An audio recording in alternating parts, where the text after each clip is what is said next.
परवा भाजप नेत्याचं पोरग इतिहासात नापास झालं.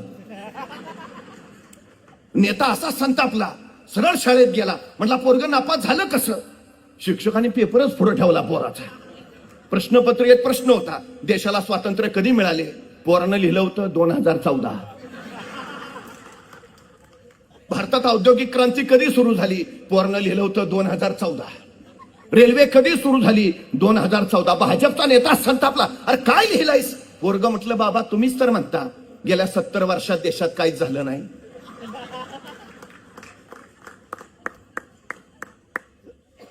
सत्तर वर्षात काय झालं काही नाही ते सोडून द्या.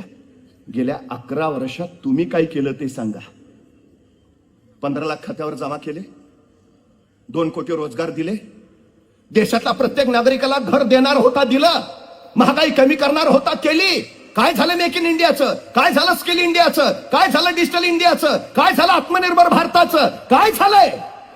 काही झालं नाही, काही झालं नाही. आणि हे विचारतायत काय केलं? येऊन बघा मुंबईत, ही जी आजची मुंबई दिसते ना, शिवसेना उद्धव